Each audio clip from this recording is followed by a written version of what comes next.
Hi everyone! As you prepare to complete Part 3 of the IIP, which will prepare you to write the paper, I want to share some of the metaphors that help me as I go through this process. In this PowerPoint, I take you through the process of narrowing down a topic and coming up with an inquiry question. This is certainly not the only way to do things, and if you already have a process that works well for you, go with that and feel free to ignore this. But I know a lot of you come from disciplines where this kind of writing might be pretty unfamiliar, so I want to pass these ideas on in case they are helpful. As we go through this process through my example topic, I'll cover 6 metaphors that I have found to be helpful as I write papers. Going through this process helps me have a more refined inquiry question and therefore a stronger thesis. Okay, so remember Beyoncé's mini grin as she's performing and looks out over the audience, and how I read it as a sign of joy in the midst of her work? And I asked you to start thinking about this assignment from a place of passion. You'll be much more invested in and will have much more to say about a topic that you care about than one you think a good student might write about. So, as you know, one of my big passions is the United States Postal Service and sending letters. So for this example, we'll pretend that I'm going to write a paper on mail in children's books. The first metaphor I want to talk about is an umbrella. My overall topic is like an umbrella over my whole project. My book set, the scholarly articles I bring in, my inquiry question, my thesis or argument, the evidence from the books that I use to support my thesis, all of these fall under the topic of mail in children's literature. This may seem obvious, but if I'm finding sources or making arguments that have nothing to do with mail or letters or the USPS, then I need to be either more focused or change my topic. Let's talk about the inquiry question. Inquiry is about inquiring or asking. This project is designed to be centered around investigating a particular topic and then making an argument based on what you've found. My inquiry question is the question that I'll be asking my books, or films, or whatever medium I've chosen. Basically, I'll say, "Hey books, what's happening with you regarding this one particular thing I'm interested in?" And then, through my analysis, the books will say, "Hey Sarah Jackson, this is what's happening." My thesis will be a response to the question I'm asking, and my paper will use evidence from the books to support my argument. At first, my inquiry question will be pretty broad. Essentially, I'll be asking, what's up with mail in children's literature? It's not the most sophisticated question, and at this point, I don't have a whole lot to say in response, partly because I haven't done the research yet. But even if I had, the question is too broad to be able to answer clearly, especially in only 5 to 7 pages. But it's a start. Now let's talk about my book set. My book set is the books I'm using in my paper. For this project, at least 3. Again, it could be films, comics, or other stories for children. I'm just calling it a book set for the sake of efficiency. I may start out with a few stories in mind and add to them or take some out. Just as with my inquiry question, at the beginning, my book set could be very broad, effectively, all children's books about mail. I would start with a quick Google search about my topic. I like to do an image search because that's a way I can see a wide range of books very quickly. It also helps me identify potential trends in the books at a glance. There are also tons of blogs with book lists, which may give me some ideas. It's also worth checking out the local library. The Columbus Metropolitan Library has a great selection. Even if I don't get my books from there, I could use the search function to look for books about mail.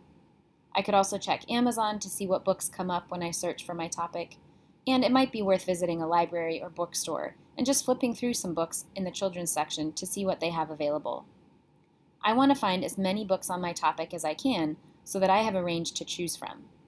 That said, I recognize that you may have limitations in your access to books, so it may be that your book set is partly limited by what books you can find. The second metaphor I want to talk about is a piece of pie. I think of my topic as a pie. My initial look at possible books is showing me that I could write about a whole lot. But especially because this paper is only 5 to 7 pages, I need to focus and just choose a piece of the pie. I get to decide what type of pie it is and where to slice it. If my topic is very broad, I might need to cut a thinner slice. If it is more focused, I can cut a broader slice so that I have enough to say. There are many ways to slice the pie. I could narrow my topic by format, choosing all picture books, for example, or graphic novels or verse novels. Or I could narrow my topic by age range, aspect of identity, aspect of publication, or genre. Of course, I could also narrow my topic by content, such as a particular theme, some aspect of the craft of the book, or a subtopic. And of course, you may limit your book set by several of these factors. The books I can find might determine how I slice the pie. Or the way I choose to slice the pie may determine what my books are. So in my case, I may look at the books available to me and realize that many of them feature animals as the main characters. This is interesting to me because one of the main things that animals don't do in real life is send letters. What's going on with that? And yet, there are dozens of books about animals writing to each other. That's still a pretty big piece of pie, and I know I'll need to narrow my topic down even more, but I'm more focused than I was. So with a more narrow book set, I realize I'm asking a more narrow inquiry question. Sometimes I may find that I've sliced the pie too thin, that I'm asking something too narrow. For instance, if I find myself asking, how are unions represented in animal books about mail? I will probably find that there aren't many or any stories that deal with that. So I'll need to zoom out again and cut a piece of pie that is a bit bigger. I'll go back and forth between my inquiry question and my book set until I'm satisfied that I'm investigating something that is narrow enough to be manageable in a short paper, but not so narrow that I won't have enough to say. This brings us to the next two metaphors: a pendulum and a switchback trail on a mountain. You can take your pick. Either way, the idea is that there's a back and forth between what you're asking and what you're finding out in the books. In this process, I'll refine my inquiry question so that it's open-ended but not too broad, is not too easy to answer, is not too moralizing or didactic, is grounded in the books I've selected rather than in readers' responses or authors and/or illustrators' intent, and uses how and what questions rather than do, is, should, or why questions. Be sure to check out the Developing an Inquiry Question and House Analogy handout for examples of inquiry questions that do not work well as a more extended metaphor to consider when writing a paper. Remember that there's not one right question because there's not one right answer. You want a question that will work well for you. You get to decide what that looks like. At a certain point, I'll decide on an inquiry question and a book set, knowing that I can change these at any point if I need to. I may notice that many of the animal books about mail involve snails, so I may decide to focus my book set to just fiction books about snails and mail. After trying several different inquiry questions, and again, see the handout for some examples of things that I have tried that didn't work, I end up with, how is the mail, or letter writing, depicted in books where snails deliver the mail? I also end up with a set of particular books about snails and mail. I hope this goes without saying, but you should read the books before you commit to them.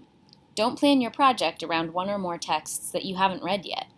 Some of you may want to do more of a survey than a deep analysis of a few texts. You may want to look at a collection of 10 to 20 books about a topic and see what trends you notice. For instance, I could look at all the mail books I could find and take notes of the race of the human characters. When there are human characters, how many of them are white versus people of color?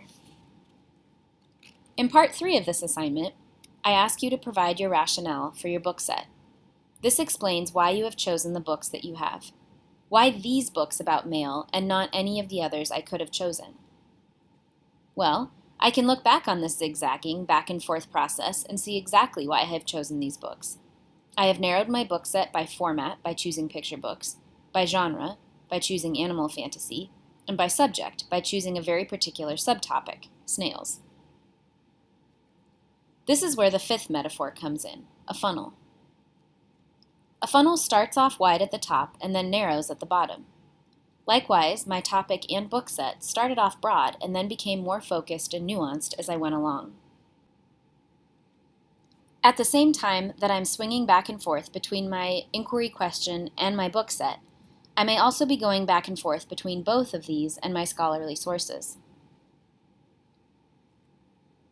If my rationale for my book set explains my choice of books, my search process helps me to identify what kind of information I need, in addition to the books themselves, to respond to my question. There are a number of places I could look for sources. The best place to start is Google Scholar. I may not be able to access a source, but at least I'll know what I'm looking for. Then I can go to the OSU library database and list of journals online to find a particular source. I might not find anything right away as I'm looking for sources. I can try expanding my search terms and be creative about it. In addition to searching for male in children's literature or letters in children's books, I might try communication. Some of what I find might be in academic journals or books, but I could also bring in information from other sources. For instance, I might bring in statistics about the number of anthropomorphic books published for children each year. I might bring in an article about the state of the USPS and the decline of letter writing. My sources might be directly about children's literature, or they may be about whatever topic I'm writing about, or both. Remember, I will need to address personal and social values of cultures other than my own. This might mean that I look for books with animals and male that are set in cultures that are different from mine. Or it might mean that I make an argument about who is present and who is not in books about male. For instance, since it costs money to send mail, one could make an argument about class and accessibility. Keep this requirement in mind as you go back and forth between your inquiry question, your book set, and your sources. It's hard to apply it after the fact. The final metaphor I want to consider here is a bellows. These aren't used much anymore, but they're these old-timey devices that helped fan the flames of a fire. You hold the handles and squeeze the bellows in and out like an accordion. This produces air that can then make a fire grow. As I work on my paper, my topic will expand and contract, in and out, as I make it the right size. This may take a while, but this process breathes life into the paper and makes it truly my own. Eventually, I will develop an argument for my paper.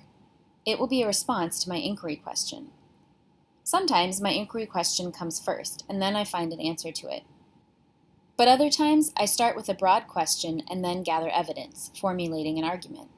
It's only after I have developed this argument that I finally realize what it is I'm asking. Either way is fine, as long as I can be able to answer both, what do you want to know about these books, and what do you know about these books? My paper will then be responding to my question and proving my thesis. In addition to these 6 metaphors, I have gone into more detail about a more extended analogy about writing a paper. In the handout I mentioned, I talk about how writing a paper is like building a house. Check that out and see if any of this makes sense. As I said, if it does, great. If not, do your own thing. Just remember to look over the rubric for the assignment to ensure that you are aware of what I'm expecting. Have fun!